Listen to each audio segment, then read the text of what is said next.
यह कहानी है एक पुरान सुनसान हवेली की, जहाँ कोई भी जाने की हिम्मत नहीं करता। इस हवेली का रहस्य ने कई लोगों को अपनी चपेट में ले लिया है और आज रात 3 दोस्तों की टोली ने इस हवेली में रात बिताने का फैसला किया है। क्या वे इस हवेली के रहस्य को खुलासा कर पाएंगे या हवेली के अंधकार उन्हें हमेशा के लिए निगल जाएगा? जानने के लिए देखिए इस रोमांचक कहानी को। एक कैफ़े में बैठकर हवेली की तस्वीर देख रहे हैं। रोहन, विजय और सीमा 3 अच्छे दोस्त थे। वे हमेशा किसी न किसी रोमांचक सफ़र पर घूमते रहते थे। एक दिन उन्होंने एक पुरानी और सुनसान हवेली के बारे में सुना, जो शहर के बाहर एक जंगल में स्थित थी। कहा जाता था कि उस हवेली में अजीबोगरीब घटनाएं होती है और वहाँ कोई भी जाने की हिम्मत नहीं करता। रोहन ने कहा, चलो इस हवेली का रहस्य जानने चलते हैं। विजय ने उसकी बात पर सहमति जताई। हाँ, हमें ज़रूर जाना चाहिए। सीमा ने थोड़ी हिचकिचाहट के बाद कहा, थोड़ा डर लग रहा है, लेकिन हम तीनों साथ होंगे तो मुझे हिम्मत है। तीनों ने तय किया कि वे इस रहस्यमय हवेली के राज जानेंगे। वे रात के अंधेरे में हवेली की ओर निकल पड़े। रास्ते में उन्होंने कई पुरानी कहानियाँ सुनी जो इस हवेली से जुड़ी थी। रोहन ने गाड़ी चलाते हुए कहा, यह हवेली कई सालों से वीरान है। कहते हैं यहाँ कई लोगों ने अजीब घटनाओं का सामना किया है। विजय ने कहा, देखते हैं क्या होता है। हवेली के पास पहुँचते ही उन्होंने देखा कि यह बहुत ही विशाल और पुरानी थी। हवेली की खिड़कियों से अंधेरा झांक रहा था और उसके दरवाजे पर धूल की मोटी परत चढ़ी हुई थी। हवेली के चारों ओर घना जंगल था और वातावरण बहुत ही डरावना था। सीमा ने कहा, यह जगह सच में बहुत डरावनी है।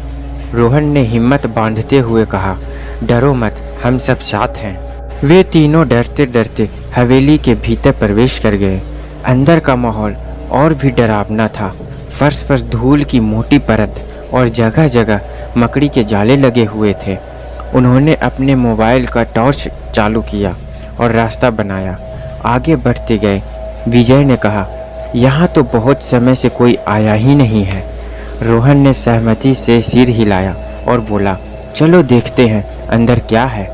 हवेली के अंदर जाते ही उन्हें अजीब अजीब आवाज़ सुनाई देने लगी। ऐसा लग रहा था जैसे कोई उनके पीछे पीछे चल रहा हो। विजय ने कहा, क्या तुम्हें भी वही सुना जो मैंने सुना? रोहित और सीमा ने सहमति से सर हिलाया। सीमा ने डरते हुए कहा, यह जगह सच में बहुत भूतिया है, हमें यहाँ से चलना चाहिए। रोहन ने कहा, नहीं, अभी नहीं, हमें और आगे देखना चाहिए। वे तीनों एक बड़े हॉल में पहुँचे, जहाँ एक पुरानी मेज़ पर एक डायरी पड़ी थी। सीमा ने उसे उठाया और पढ़ने लगी। डायरी में लिखा था कि इस हवेली के पिछले मालिक ने यहाँ कई रहस्यमय प्रयोग किए हैं, जिनके कारण हवेली में अजीब घटनाएं होने लगी। डायरी में लिखा था, यहाँ मैंने कई प्रयोग किए हैं जिनका परिणाम भयानक निकला है।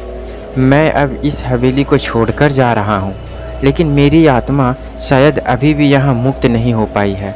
डायरी में हवेली के एक छिपे हुए दरवाजे का भी जिक्र था। वे उस दरवाजे को खोजने लगे और आखिरकार एक दीवार के पीछे उसे ढूंढ निकाला। दरवाजे के पीछे एक सुरंग थी जो अंधेरे में गायब हो रही थी। दरवाज़ा खोलते ही वे एक लंबी और अंधेरी सुरंग में पहुंच गए। सुरंग के अंदर घना अंधेरा था और सिर्फ उनके मोबाइल के फ़ोन की टॉर्च की रोशनी थी।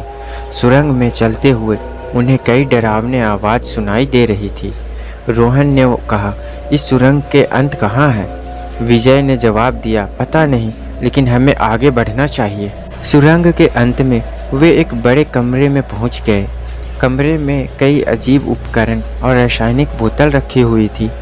दीवारों पर कई अजीबोगरीब चित्र बने हुए थे, जिन्हें देखकर उनका दिल ज़ोर ज़ोर से धड़कने लगा। सीमा ने कहा, ये सब क्या है? ये उपकरण और ये चित्र। रोहन ने कहा, शायद यही वो प्रयोग है जिनका जिक्र डायरी में था। अचानक एक पुरानी और डरावनी आत्मा उनके सामने प्रकट हुई। वह हवेली का पुराना मालिक था, जिसने अपने प्रयोग के कारण अपनी जान गंवा दी थी।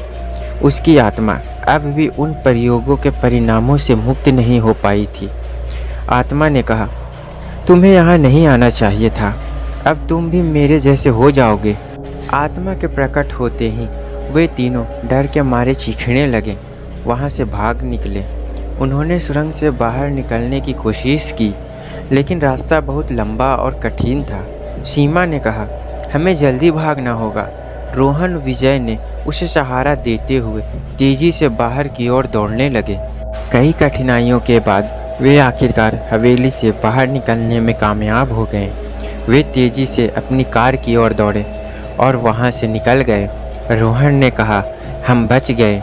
विजय ने कहा, हाँ, लेकिन ये अनुभव कभी नहीं भूलेंगे। अगले दिन वे तीनों एक कैफ़े में बैठकर अपने इस भयानक अनुभव को याद करने लगे। उन्होंने तय किया कि अब वे किसी भी ऐसी डरावने सफ़र पर कभी नहीं शामिल होंगे। सीमा ने कहा, मैंने सोचा था कि हम वहाँ मस्ती करेंगे, लेकिन यहाँ तो हमारी जान पे बनाई थी। विजय ने हंसते हुए कहा, अरे अब हम सिर्फ फिल्मों में ही भूतों का सामना करेंगे। लेकिन कहानी यहीं ख़त्म नहीं हुई। हवेली अभी भी वहाँ पर खड़ी थी, अपने अतीत के रहस्यों को अपने अंदर समेटे हुए। क्या वह आत्मा अब भी वहाँ है? क्या उनके रहस्य का पर्दाफाश नहीं होगा? यह रहस्य हमेशा के लिए असुलझा रहा है। तो दोस्तों, आपको हमारी कहानी कैसी लगी? कमेंट में हमें अपनी राय बताएं। कहानी अच्छी लगी हो तो हमारे चैनल को सब्सक्राइब कर लीजिए। आज की कहानी समाप्त होती है, फिर मिलते हैं अगले किसी और ऐसी रोमांचक कहानी के साथ। आज के लिए धन्यवाद।